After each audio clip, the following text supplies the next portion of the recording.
Halo Bro Masta, kita kembali lagi di YouTube channel kita Bro Masta. Kali ini tepatnya hari Jumat tanggal 18 Februari 2022 Bro Masta. Atau malam Sabtu, kita akan coba melihat unit keberangkatan untuk pada malam hari ini Bro Masta.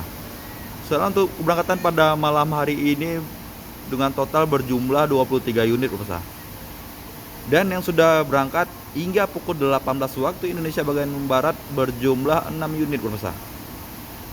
Dan untuk keberangkatan pada malam harinya berjumlah 17 unit pemirsa.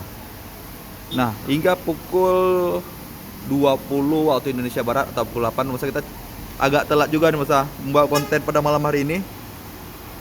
Karena tadi berhubung ada kesibukan juga pemirsa. Ini sudah mulai agak sepi juga ya. Dan sisa yang pada malam hari ini pemirsa. So, ada beberapa unit juga yang sudah berangkat, cuma kita telat juga buat konten. Kita lihat sisi kiri kita di sini pemirsa. 1 2 3 4 5 6 7 8 9 10 unit pemirsa. Jadi yang sudah berangkat pada malam harinya dari 17 unit total keberangkatan. Lain yang berangkat hingga pukul 18 berarti sudah berangkat 7 unit pemirsa.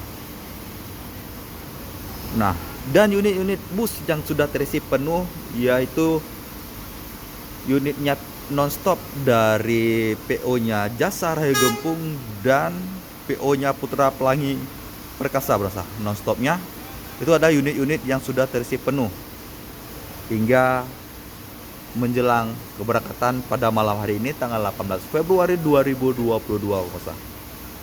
Oke berasa, sampai di sini dulu konten kita pada malam hari ini untuk informasi keberangkatan unit bus atau PO akap dari keberangkatan terminal tipe A Banda Aceh menuju Medan, Sumatera Utara pemirsa. Mungkin besok kalau ada kesempatan kita akan coba buat konten lagi pesan unit keberangkatan mungkin lebih awal lagi ya.